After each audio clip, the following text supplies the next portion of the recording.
রহমাতাল লিল আলামিন হুজরাখানার মধ্যে শুয়ে আছে। গভীর রাত্রিবেলা নবীজির হুজরাখানার দরজার সামনে একজন দাঁড়িয়ে আছে। একবার এইভাবে তাকায়, একবার এইভাবে দাঁড়ায়। শরীরের মধ্যে কোনো কাপড় নাই, কোন রকম লজ্জাস্থানটা ঢেকে রাখছে। একবার শরীর এইদিকে করে কুচুর মুচুর করে, কারণ শরীরের মধ্যে কোনো জামা কাপড় নাই। নবীজি হুজরাখানা থেকে বের হয়ে দেখলেন একজন নবীজির হুজরাখানার সামনে দাঁড়ানো। নবীজি ডাক দিয়ে বলেন, কে রে? আমার হুজরাখানার সামনে গভীর রাত্রিবেলা তুমি কি করো? অন্ধকার, কিচ্ছু দেখা যায় না। শীতকালে কুয়াশা পড়ে না, কুয়াশায় কিচ্ছু দেখা যায় না। এবার ওই লোক ডাক দিয়ে বল, ইয়া রাসূলুল্লাহ, ইয়া হাবিবাল্লাহ,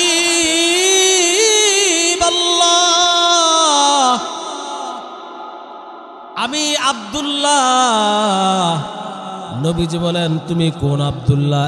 এই গভীর রাত্রিবেলা কুয়াশার মধ্যে আমার হুজরাখানার সামনে কি করো? এবার সে বলতেছে, আমার আসল নাম ছিল আব্দুল উজ্জা। কিছুদিন আগে আপনি আমাকে কালিমা পড়াইয়া মুসলমান বানাইয়া আমার নাম রাখছিলেন আব্দুল্লাহ। নবীজি বলতেছেন, তুমি তো ধনী ব্যবসায়িকের ছেলে, তোমার বাপ দাদারা ধনী। সকাল বেলা এক পোশাক পরলে দুপুর বেলা আরেক পোশাক পরতা, অর্থাৎ এক পোশাক দুইবার পরিধান করত না। এত সম্পদশালী ধনাঢ্য সাহাবী, তোমার এই হালত কেন? এবার আব্দুল্লাহ বলতেছি, ইয়া রাসূলুল্লাহ, ইয়া হাবিবাল্লাহ,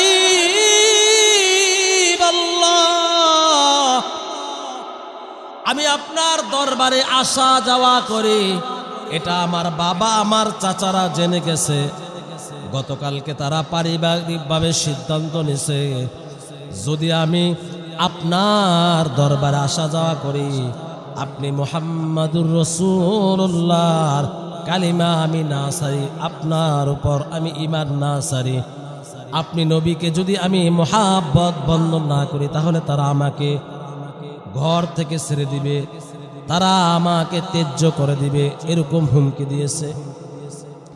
আমি বলেছি, আমার মা বাবা বাপ চাচাদেরকে আমি বলে স্পষ্ট ভাষায় বলে দিয়েছি, আপনাদের ঘর কেন, আপনাদের সম্পদ কেন, আমি দুজাহানের বাদশাহ রহমাতাল লিল আলামিনের জন্য পুরা পৃথিবী ছাড়তে রাজি আছি, তারপরও রহমাতাল লিল আলামিনকে আমি ছাড়তে পারবো না।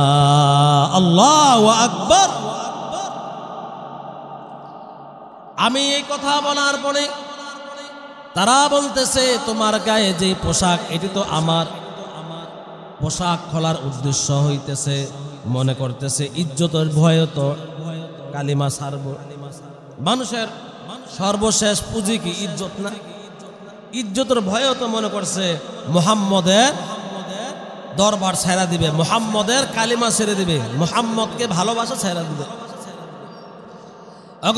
রহমাতাল লিল আলামিন, আমি আমার বাপ চাচাকে বলে দিয়েছি, আমি আব্দুল্লাহর ইজ্জতের চাইতে আমার কামলিওয়ালা নবীর মুহাব্বত বেশি। আল্লাহু আকবার। এই কথা বলার সাথে সাথে আমার পোশাক, আমার শরীর থেকে আমার চাচা পোশাকগুলো খুলে ফেলে রেখে দিল।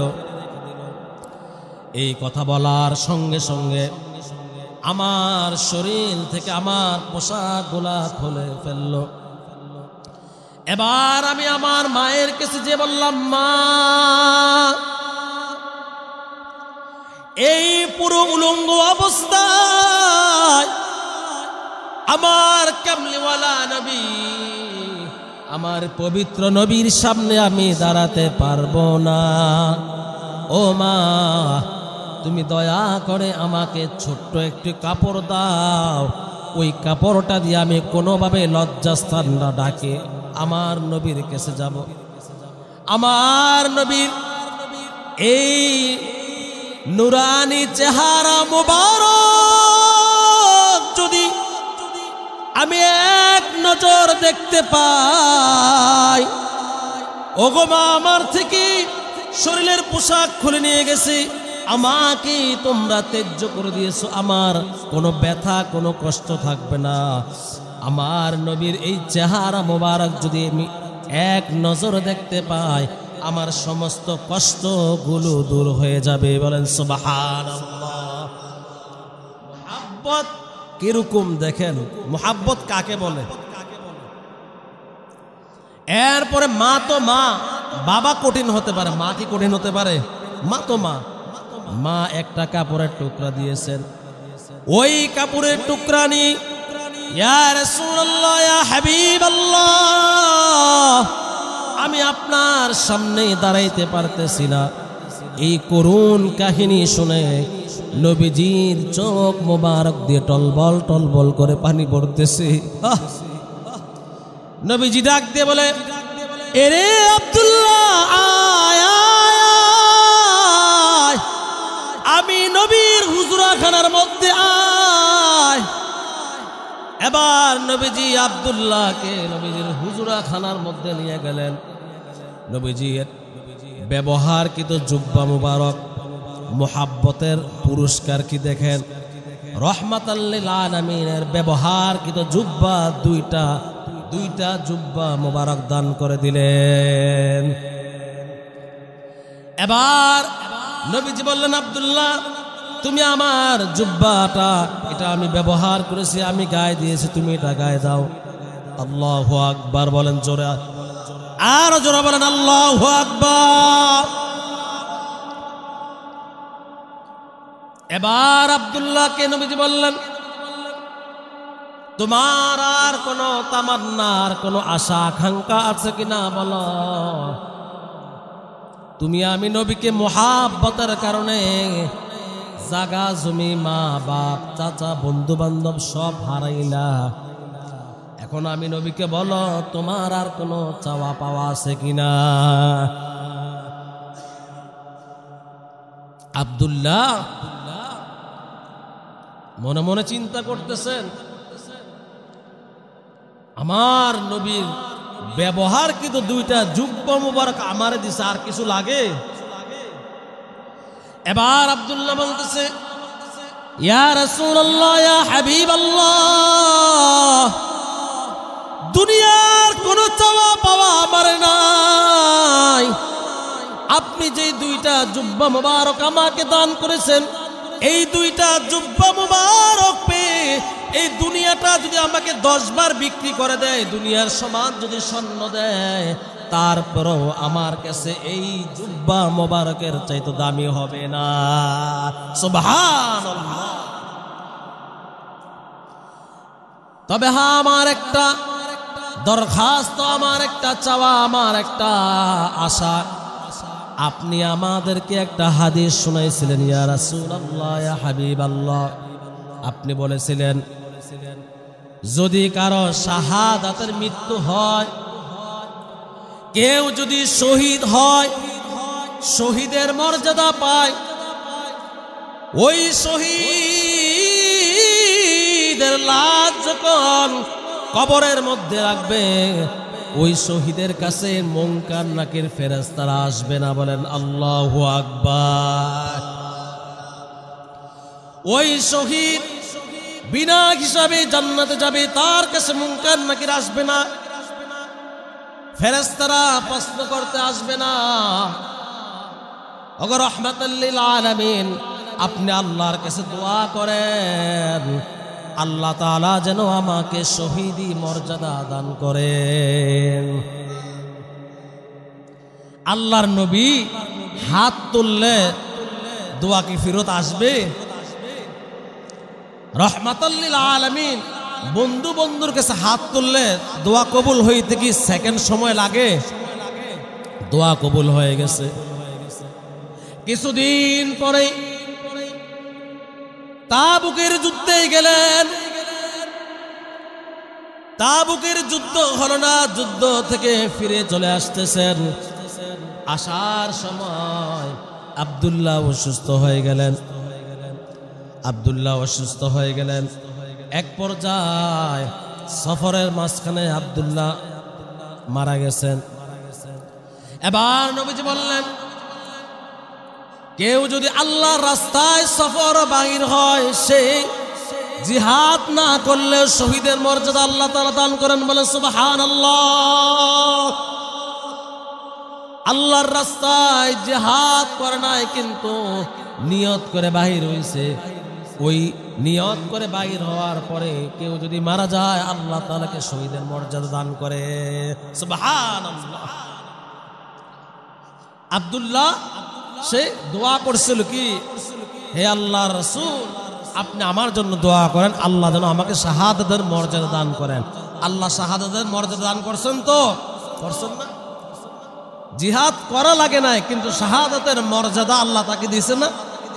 কেন দিছে? মনে রাখবেন, আমি আপনাদেরকে প্রশ্ন করব, আপনাদেরকে আবার আমি বলবো একটু পরে। এবার সাহাবায়ে কেরামকে নবীজি বলতেছেন, আমার আব্দুল্লাহকে গোসল করাও, আমার আব্দুল্লাহকে তোমরা গোসল করাও, আমি নবী আব্দুল্লাহর জানাজার ইমামতি করব। এবার গোসল শেষ, কাপড়ে কাপড় পরানো শেষ, ইমামতি করলেন কে?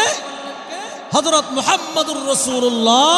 জবানগুলো ছেড়ে বলে সাল্লাল্লাহু আলাইহি ওয়াসাল্লাম। জানাজা শেষ, কবর করলেন। নবীজি কবরের মধ্যে নামলেন, দুই হাত গুলো এইভাবে উপর দিয়ে বললেন, এরে সাহাবীরা, আমার আব্দুল্লাহকে আমার হাতের মধ্যে তুলে দাও। আমার আব্দুল্লাহ, আমি নবীকে মায়া করি, আমি নবীকে মুহাব্বত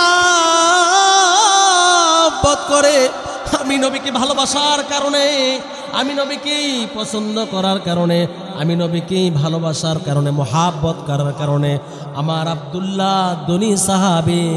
ঘরের মধ্যে দামি দামি খাবার ছিল, ঘরের মধ্যে আপেল কমলা আনার অভাব ছিল না, শরীরের মধ্যে দামি দামি পোশাকের অভাব ছিল না, কিন্তু আমি নবীকে মুহাব্বত করার কারণে সব কিছু হারাইল। আমি নবীকে দিল থেকে, অন্তর থেকে মুহাব্বত, ভালোবাসা করার কারণে, মুহাব্বত করার কারণে আমার আব্দুল্লাহ দুনিয়ার সব আরাম আয়েশ থেকে বঞ্চিত হয়েছিল। আজকে দাও দাও, আমি নবীর হাতের মধ্যে আমার আব্দুল্লাহকে দাও। আব্দুল্লাহকে যখন নবীজির হাত মোবারকের মধ্যে দিলেন, এবার নবীজি আব্দুল্লাহকে এইভাবে কোলে নিয়ে, হাদিসের মধ্যে মুফাসসিরিন কেরাম এইভাবেই লেখেন, রাহমাতাল লিল আলামিন, আব্দুল্লাহকে এইভাবে কোলে নিয়ে আকাশের দিকে তাকিয়ে বলতেছেন, আল্লাহ, ওগো আল্লাহ, আমি নবী আমার এই আব্দুল্লাহর উপরে রাজি খুশি সন্তুষ্ট হয়ে গেছি। ওগো প্রভু, তুমিও আমার আব্দুল্লাহর প্রতি রাজি খুশি সন্তুষ্ট হয়ে যাও। এবার নবীজি আব্দুল্লাহর লাশটাকে কবরের মধ্যে রাখলেন। এই দৃশ্য দেখে সব সাহাবীরা মাটির সাথে গৌরাগৌরি করতেছে, সমস্ত সাহাবীরা কান্নাকাটি করতেছে। এর মধ্যে সাদ ইবনে আবি ওয়াক্কাস রাদিয়াল্লাহু তাআলা আনহুমা, সাদ ইবনে আবি ওয়াক্কাস চিৎকার মেরে মেরে আকাশের দিকে তাকিয়ে বলতেছে,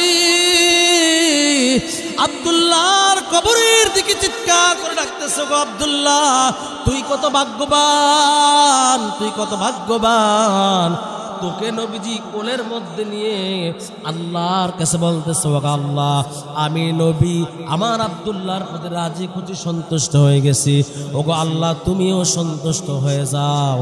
এরকম খুশি এরকম দৃশ্য যদি আমার বেলা হতো, আল্লাহু আকবার। তাহলে একবার চিন্তা করেন, রহমাতাল লিল আলামিন, রহমাতাল লিল আলামিনকেই মুহাব্বত করার কারণে, ভালোবাসার কারণে দুনিয়া থাকতে জান্নাতের সুসংবাদ পাইলেন। যেই জায়গাত নবীজি যার ব্যাপারে বললেন আমি নবী খুশি, ওই ব্যক্তি জান্নাতে যাওয়া ঢোকার আর কোনো বাকি আসেনি। এরকম ঘটনা বললে হাজার ঘটনা উদাহরণ দেওয়া যাবে হাদিস থেকে। তাহলে আমরা এখান থেকে কি শিখলাম? ভালোবাসতেই হলে আমরা ভালোবাসবো কাকে? ভালোবাসবো কাকে? আমরা হযরত মুহাম্মাদুর রাসূলুল্লাহ সাল্লাল্লাহু আলাইহি ওয়াসাল্লামকে। দেখছেন, এখন আপনি যদি ভালোবাসার নজরানা পেশ করতে পারেন, সেই নবীজি কি এখনো আছেন না? নবীজি হায়াতুন নবী না? নবীজি জিন্দা নবী না? হায়াতুন নবী না? আমাদের আকীদা কি নবীজি মারা গেছেন? নাউজুবিল্লাহ বলেন। নবীজিকে মারা গেছেন? নবীজি কি পচে গেছেন? নাউজুবিল্লাহ। আমাদের আকীদা হচ্ছে নবীজি জীবিত, নবীজি হায়াতুন নবী, জিন্দা নবী। মদিনার মধ্যে শুয়ে শুয়ে এখনো নবীজি দেখতে পান। এই বাগমারার পূর্বপাড়া অশ্বতলার মধ্যে কে বসে বসে নবীজির শানে দ্রুত সালাম পড়তেছে। সাহাবাইকা ফেরেশতারা এই দুরূদ শরীফ দুরূদ সালাম নবীর কাছে পৌঁছায় দিতেছেন। বলেন আল্লাহু আকবার। আকীদা স্পষ্ট করবেন, নবীজি কি হায়াতুন নবী, জিন্দা নবী। এটা আহলে সুন্নাহ ওয়াল জামাতের আকীদা। আকীদা ঠিক করবেন। যেই কথা বলতেছিলাম, যেই নবীর জন্য সাহাবায়ে কেরাম ঘর ছাড়ায়, সুন্দরী স্ত্রী ছাড়ে, নিজের কলিজার টুকরা সন্তান ছাড়ে, জাগা জমিন মোহাব্বত ভালোবাসা সব ছাড়ে নবীর জন্য। কিন্তু আবু লাহাবের ছেলে উতাইবা, আবু লাহাব যেরকম ছেলেও তো এরকম ভাব, জেসকা বেটা তেসকা, বাপ যেরকম ছেলেও সেরকম। উতাইবা নবীজিকে ডাক দিয়ে বলতেছেন, আমি আপনার আল্লাহ ঠাল্লা মানি না। বলেন নাউজুবিল্লাহ। আরো জোরে বলেন। কিভাবে ডাক দিচ্ছেন জানেন? কান্না করার জন্য প্রস্তুত থাকেন। নবীজির জামা মুবারক টান দিয়ে ছিঁড়ে বলছেন উতাইবা।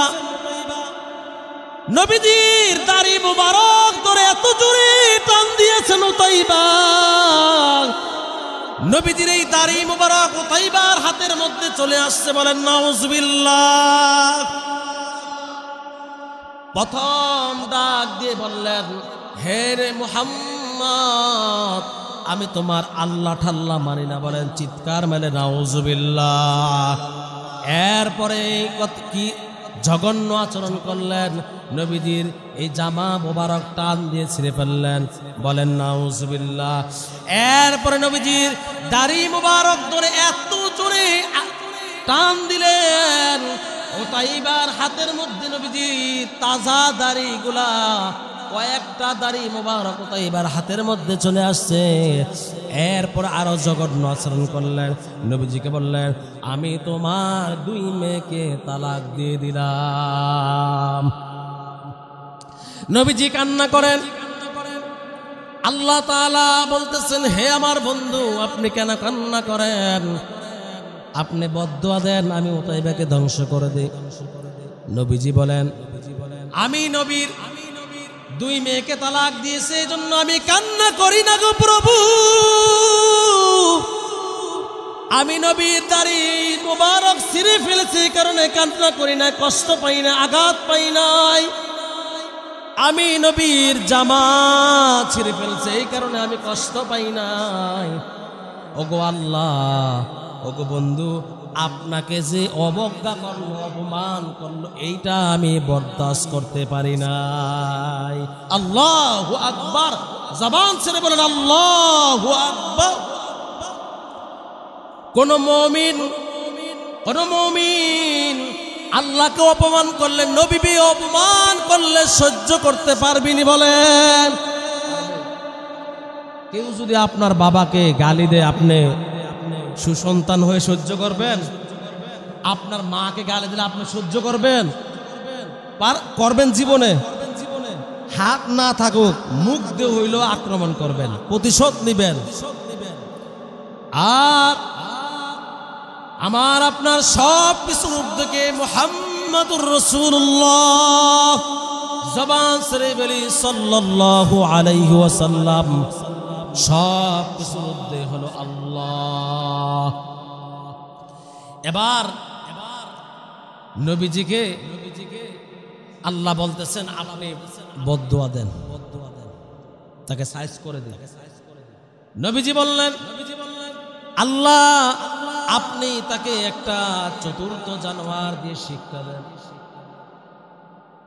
এবার নবীজি বললে, দোয়া কবুল হইতে সেকেন্ড, মিনিট, ঘন্টা এগুলো লাগে? কোনো কিছুর প্রয়োজন আছে?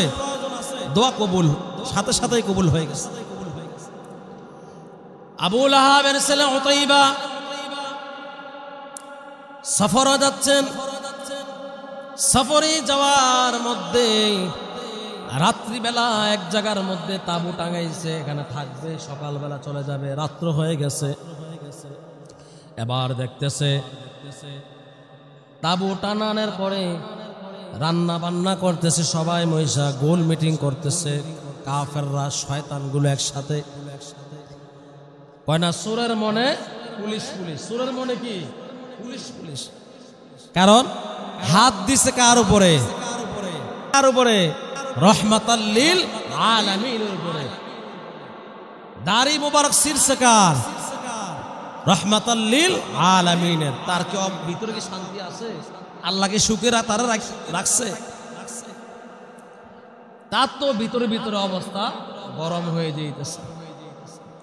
যারা ওরাসাতুল আম্বিয়া, ওলামাই কেরামের পিছনে লাগে, ওলামাই কেরামকে গালি দেয়, ওলামাই কেরামকে অপছন্দ করে, আল্লাহর ওলিদেরকে গালিগালাজ করে, বুজুর্গদেরকে গালিগালাজ করে, ওলিদের পিছনে বদনাম করে, দেখবেন তাদের কখনো সুখ শান্তি আসে না। তার মধ্যে আল্লাহ একটা অস্থিরতা, অশান্তি, অভাব, অনটন আল্লাহ দিয়ে রাখেন। কারণ আল্লাহই তো কোরআনে বললেন, যারা আমি আল্লাহর ওলিদের বিরুদ্ধে যাবে তারা যেন আমি আল্লাহর সাথে যুদ্ধ ঘোষণা করে। বলেন নাউজুবিল্লাহ। এ কারণে আপনি ওলিদের সাথে, বুজুর্গদের সাথে, আলেমদের সাথে মুহাব্বত রাখবেন। আপনি চিন্তা করতে পারবেন না, 50 টাকা কামাইবেন, আল্লাহ আপনার এই 50 টাকার মধ্যে 500 টাকার বরকত বাড়ায় দেবেন। সুবহানাল্লাহ। একজন আলেমের সাথে মুসাফা করবেন, আল্লাহ বলতেছেন এই আলেমের সাথে মুসাফা করার কারণে তোমার যত সগীরা গুনাহ আছে আমি আল্লাহ সব সগীরা গুনাহগুলো মাফ করে দেব। সুবহানাল্লাহ। একজন আলেমের চেহারার দিকে তুমি তাকাইবা, হাদিস শরীফের মধ্যে নবীজি বলেন আল্লাহ তাআলা তোমার আজকের সারা দিনের যতগুলো সগীরা গুনাহ তোমার দ্বারা হয়ে গেছে, একজন আলেমের চেহারার দিকে তাকানোর কারণে আল্লাহ তাআলা তোমার সমস্ত সগীরা গুনাহগুলো মাফ করে দেবেন। সুবহানাল্লাহ। কারণ নবীর কাজ কারা করেন? ওলামায়ে কেরাম, ওলি আউলিয়া, পীর মাশায়েখ, বুজুর্গ। যেই কথা বলতেছিলাম, উতাইবা লক্ষ্য করে দেখলেন টিলার উপরে, পাহাড়ের উপরে একজন বাঘ উতাইবাকে ফলো করতেছে। যেরকম একজন মানুষকে সিআইডি গোয়েন্দারা ফলো করে, আপনাকে যদি কেউ ফলো করে আপনি বুঝতে পারবেন না? আপনাকে একজন পিছনে ফলো করলে আপনি বুঝতে পারবেন না? উতাইবা দেখতেছে বাঘ আমাকে ফলো করতেছে, বাঘের লক্ষণ কিন্তু বেশি সুবিধা না। কারণ চোরের মনে পুলিশ, তার তো ভিতরে খবর হয়ে গেছে আমি তো বেয়াদবি করছি কার সাথে। যাকে না বানাইলে বানাইতো না দুনিয়া, যাকে না বানাইলে বানাইতো না আল্লাহ এই দুনিয়ার সমস্ত নাজ নিয়ামত গুলো, এই আসমান, এই জমিনে চন্দ্র সূর্য নক্ষত্র যত কিছু আমরা দেখি, সব কিছুর বানানোর মূল আয়োজনকে বলেন? মূল আয়োজনকে হযরত মুহাম্মদুর রাসূলুল্লাহ সাল্লাল্লাহু আলাইহি ওয়াসাল্লাম।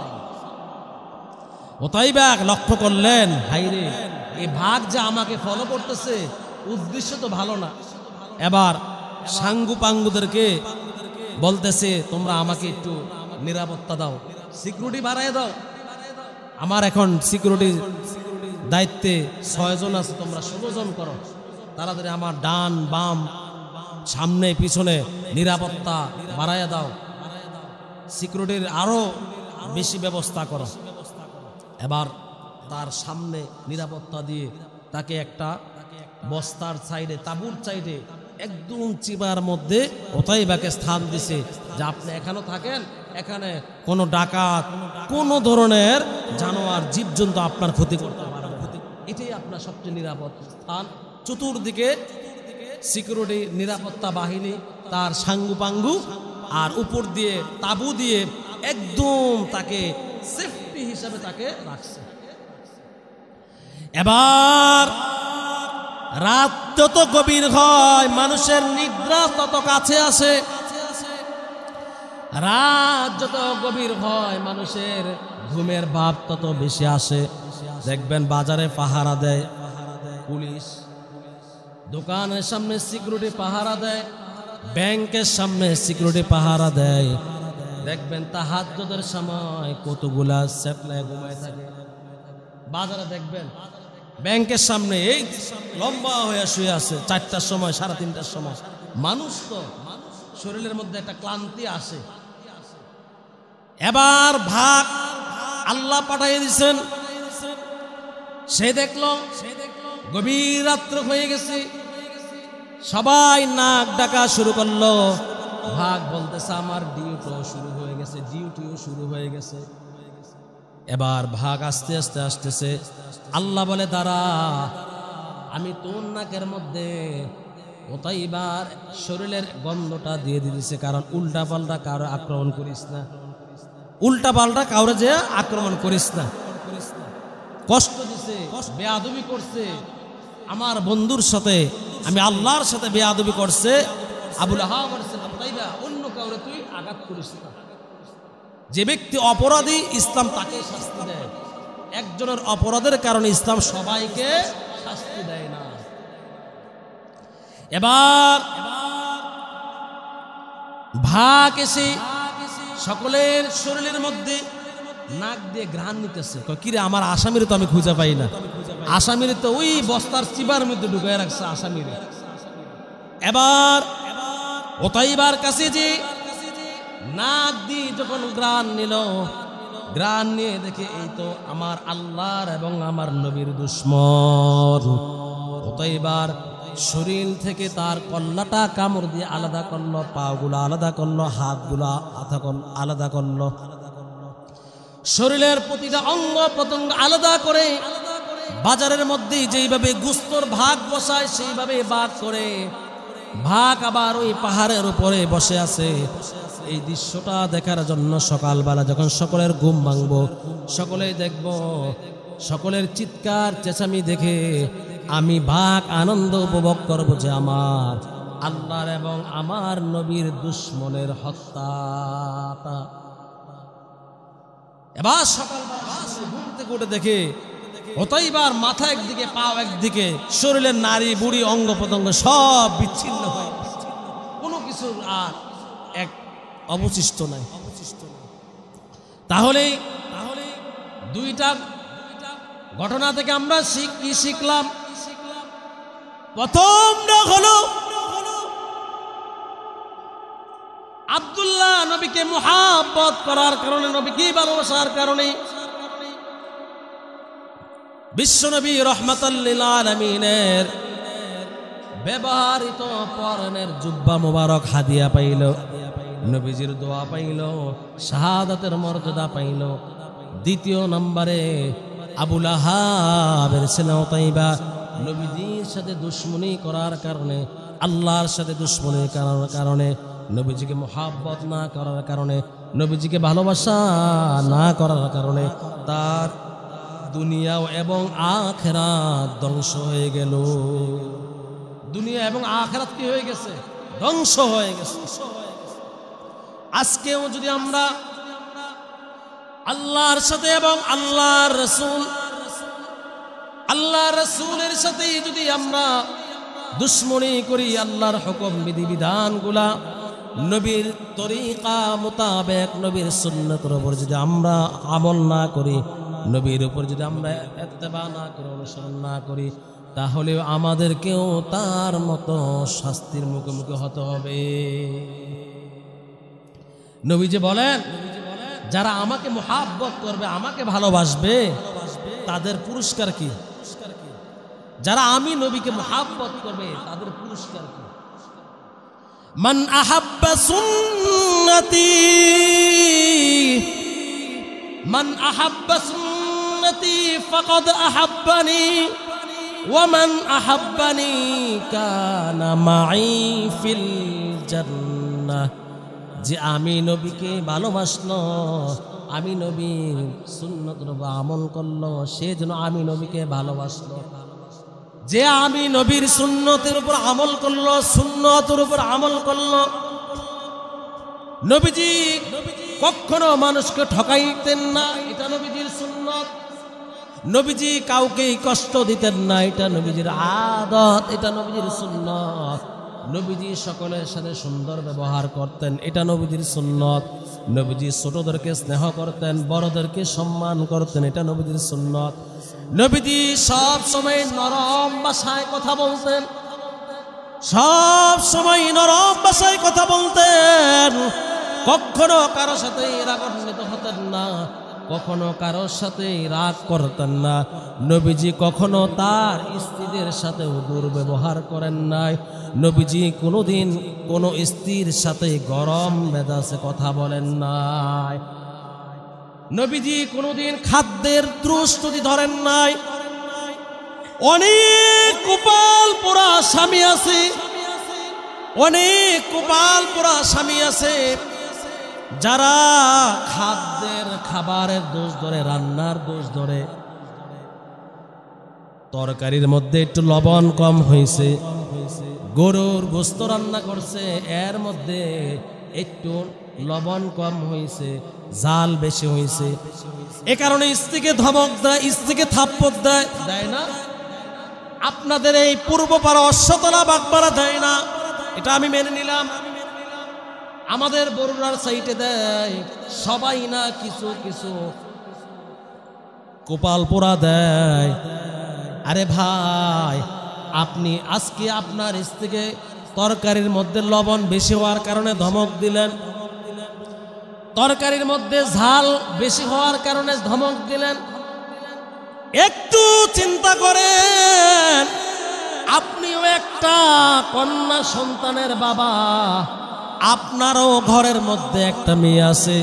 আপনি যেমন ওই মেয়েটাকে অত্যন্ত ভালোবাসেন, মোহাব্বত করেন, আপনি যেরকম আপনার কলিজার টুকরা মেয়ের জন্য সব কিছু করতে প্রস্তুত আছেন, আপনার ঘরের মধ্যে যে মেয়েটা আপনার স্ত্রী হিসাবে, আপনার বউ হিসাবে আছে, সে তো আরেক বাবার রাজকন্যা, ঠিক না? ঠিক নেই? আপনার মেয়েকে কিছু বললে আপনি বাবা হিসাবে সহ্য করতে পারেন না, কারণ আল্লাহ বাবাদেরকে মেয়েদের প্রতি একটু দুর্বল রাখছেন, মোহাব্বত বেশি দিয়েছেন। ছেলের জন্য মা কাঁদে বেশি, এটা আল্লাহর পক্ষ থেকে একটা নেয়ামত। মেয়েরা বাবার পাগল হয়, বাবা ভক্ত হয় বেশি, এটা আল্লাহর পক্ষ থেকে একটা নেয়ামত। মায়েরা ছেলেদের পাগল হয়, এটা আল্লাহর পক্ষে একটা নেয়ামত। আপনি মেয়ের বাবা হয়ে যখন মেয়ে ফোন দিয়ে বলবে মা কেমন আছো, মেয়েটা চোখের পানি দিয়ে বলবে বাবা তুমি কেমন, ছেলের কাছে আমাকে তুলে দিয়েছো বাবা। যেই ছেলে আমার স্বামী রান্নার মধ্যে একটু লবণ 19 থেকে 20 হলে, কম বেশি হলে, ভাত একটু নরম হলে, একটু শক্ত হলে, তরকারির মধ্যে একটু ঝাল কম হলে, বেশি হলে আমাকে কথায় কথায় গালাগালি করে, আমার গায়ে হাত তোলে, আমাকে যৌতুকের জন্য আঘাত দেয়, আমাকে যৌতুকের জন্য চাপ দেয়। আপনি বাবা বুকে হাত দিয়ে বলেন, তখন আপনি বাবার অন্তরটা চুরমার হয়ে যাবে।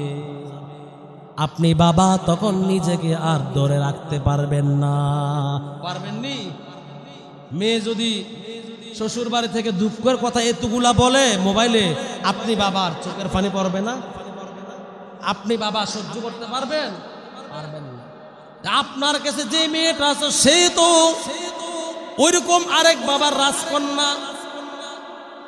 ঠিক ততটুক ভাবে বিশ্বনবী রাহমাতাল লিল আলামিন বলেন, খাদ্যের মধ্যে দোষ ধরা কবিরা গুনাহ। নবীজি যখন নবীজির স্ত্রীরা আম্মা জানেরা খাবার রান্না করতেন, নবীজিকে খাবার দিতেন, তখন নবীজি খাবারে যদি একটু লবণ বেশি হইতো কম হইতো, ঝাল বেশি হইতো কম হইতো, নবীজি কোনোদিন অভিযোগ করতেন না। মজা লাগলে খাইতেন, মজা না লাগলে নবীজি রেখে দিতেন। এটাও তো সুন্নত। আজকে রান্নাটা ভালো হইতেছে না, আপনি রেখে দেন। স্ত্রী যদি বলে আলহামদুলিল্লাহ ভালো হয়েছে, স্ত্রী যদি বলে কেমন হয়েছে, আপনি মুচকি হেসে দিয়ে বলেন আলহামদুলিল্লাহ ভালো হয়েছে। কারণ আল্লাহ রাসূল বলেন, স্বামী আর স্ত্রী যদি মহাব্বতের দৃষ্টিতে তাকায়, আল্লাহ তাআলা ওই স্বামী স্ত্রীর সমস্ত সগীরা গুনাহগুলো ক্ষমা করে দেন। সুবহানাল্লাহ। স্বামী আর স্ত্রী যদি একজন একজনের দিকে হাসির নজরে, মহাব্বতের নজরে তাকায়, আল্লাহ বলেন আমি আল্লাহর কাছে এই দৃশ্যটা সবচেয়ে পছন্দের। আল্লাহ তাআলা আপনার স্বামী আর আপনাদের স্বামী আর স্ত্রীর গুনাহগুলো আল্লাহ তাআলা ক্ষমা করতে পারেন কি পারেন না? আর যখন আপনি সামান্য কিছু নিয়ে স্ত্রীর সাথে, স্বামীর সাথে বা স্ত্রীরা, সম্মানিতা মা বোনেরা, আপনারা যারা ঘরের মধ্যে আছেন, আপনাদেরকেও সতর্ক হতে হবে। আপনিও যদি 19-20 হইলে আপনার স্বামীর উপরে চাপ সৃষ্টি করেন, আপনার স্বামীকেও যদি আপনি কষ্ট দেন, আপনিও যদি আপনার স্বামীর অবাধ্য হয়ে যান, স্বামীর ইনকাম সোর্স হলো 5,000 টাকা আর আপনার চাহিদা হলো 10,000 টাকা, স্বামীর আয় হলো 10,000 টাকা আর আপনার মাসের চাহিদা হলো 20,000 টাকা, এটা আপনি জুলুম করতেছেন। এর জন্য কাল হাসরের মাঠে আপনাকে আল্লাহর কাঠগড়ায় দাঁড়াতে হবে। আপনার স্বামী আপনাকে যদি পান্তা ভাত খাওয়ায়, আপনার স্বামী আপনাকে যদি একবেলা ভাত খাওয়াইতে পারে, আপনি স্ত্রীর দায়িত্ব কর্তব্য হলো আপনার স্বামীর উপরে ওই অবস্থায় রাজি খুশি সন্তুষ্টি থাকা। আপনি স্ত্রীর এটাই হবে আদর্শ স্ত্রীর নমুনা, আলামত। কারণ নবীজির স্ত্রীরা, আম্মা জানেরা, খাদিজাতুল কুবরা রাদিয়াল্লাহু তাআলা আনহা, আম্মা জান আয়েশা রাদিয়াল্লাহু তাআলা আনহা, নবীজির 11 জন স্ত্রী কোনোদিন নবীজির বিরুদ্ধে অভিযোগ করেন নাই। একদিন নয়, 2 দিন নয়, 3 দিন নয়, কোন কোন কিতাবের রাওয়ায়াত 7 দিন 14 দিন পর্যন্ত নবীজির ঘরের মধ্যে, চুলার মধ্যে আগুন ধরে নাই, ঘরের মধ্যে কোনো খাবার ছিল না, ঘরের মধ্যে কোনো খাবার ছিল না। তারপরেও নবীজির স্ত্রীরা কোনোদিন নবীজিকে এর জন্য প্রশ্ন করেন নাই। আজকে যদি অসম্মানিতা বোনেরা, আপনার স্বামী যদি আপনাকে, আপনি আপনার স্বামীকে বাজারে যাওয়ার সময় লিস্টি দেন, শুক্রবারে গরু গোশত আনবেন, ডিম আনবেন, মুরগি আনবেন, দুধ আনবেন, বিস্কিট আনবেন, লিপস্টিক আনবেন, কসমেটিক আনবেন, এরকম ভাবে একটা লিস্টি দেয়।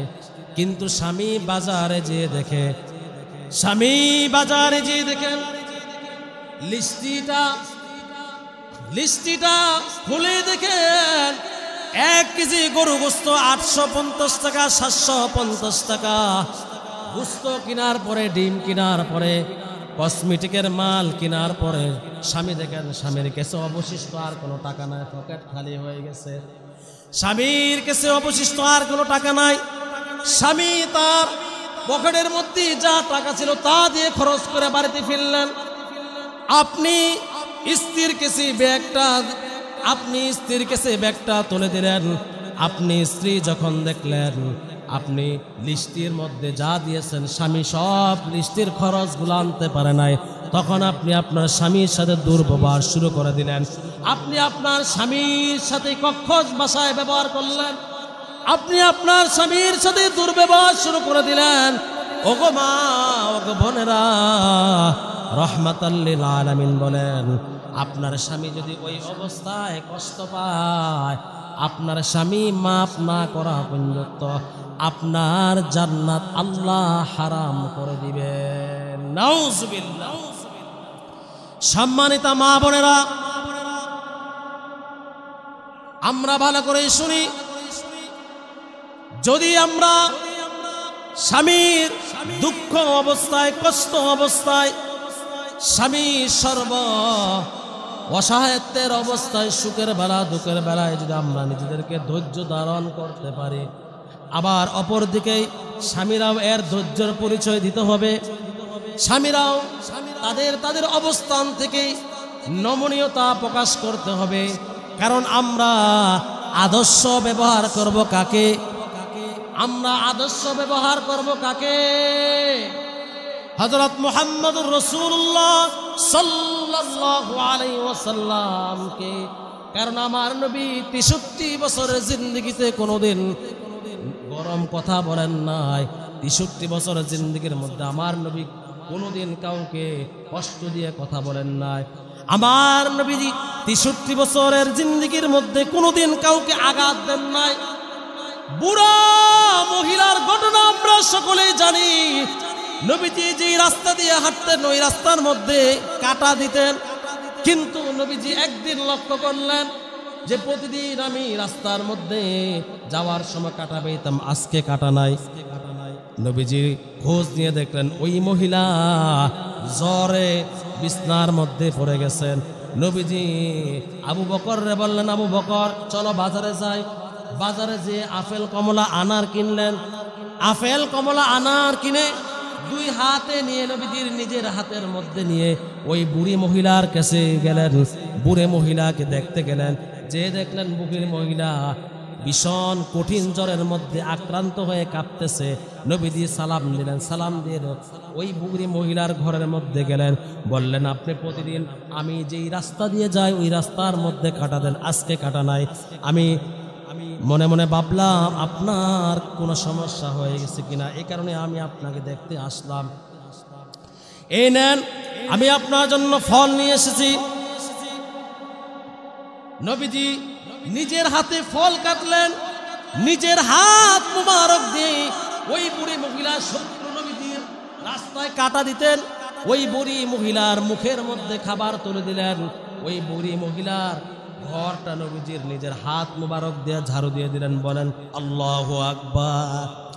কষ্ট দেওয়া তো দূরের কথা, শত্রুকে নিজে বাজার থেকে আনার কিনে আপেল কমলা কিনে নিজে হাত দিয়ে বুড়ি মহিলার বাড়িতে গেলেন, নিজে ফল কাটলেন, নিজের হাত মোবারক দ্বারা খাওয়াইলেন, নিজে ওই বুড়ি মহিলার ঘর পরিষ্কার করে দিলেন।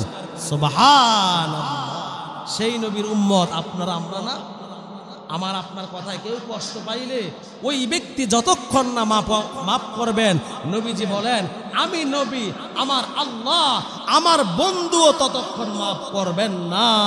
সে যদি মুক্কার ইমাম হয়, সেই যদি দুনিয়ার সবচেয়ে বড় মুফতি হয়, সেই যদি সবচেয়ে বড় শাইখুল হাদিস হয়, সেই যদি সবচেয়ে বড় মাওলানা সাহেব হয়, সেই যদি সবচেয়ে বড় চেয়ারম্যান হয়, সেই যদি সবচেয়ে বড় পাওয়ারফুল ব্যক্তি নেতা হয়, সেই যদি যদি সবচেয়ে বড় কোটিপতিও হয়, যদি তার ব্যবহারে একজন রিস্কাওয়ালাও কষ্ট পেয়ে থাকে, একজন মেথরও কষ্ট পেয়ে থাকে, ওই মেথর যতক্ষণ না আলেমকে মাফ করবে, ওই মেথর যতক্ষণ না নেতাকে মাফ না করবে, ওই মেথর যতক্ষণ না এমপিকে মাফ করবে, শিল্পপতিকে মাফ না করবে, ততক্ষণ পর্যন্ত নবী বলেন আমি নবীও তাকে মাফ করব না, আমার আল্লাহও তাকে মাফ করবে না। এ কারণে আমরা এদিকে লক্ষ্য রাখি, মানুষের হক সে না যদি দেয়, হকুল ইবাদত, বান্দার হক বান্দায়, কারণ এটা আল্লাহ হস্তক্ষেপ করবেন না। এ কারণে আমরা সকলের কাছে সবসময় মাফ চেয়ে নেব, ভাই আমার কোনো আচরণ যদি আপনারা কষ্ট পান, আল্লাহর রাস্তায় ক্ষমা করে দিয়েন। আপনি ক্ষমা না করলে আমার মাথায় যত বড় পাগড়ি থাকুক, আমার সিনে যত এলেন, যত কোটি টাকার মালিক থাকি, যত পাওয়ারফুল প্রশাসনের লোক থাকি আমি, আপনি সাধারণ মানুষ হইতে পারেন, আপনার মনের মধ্যে আল্লাহর ঘর। সুবহানাল্লাহ।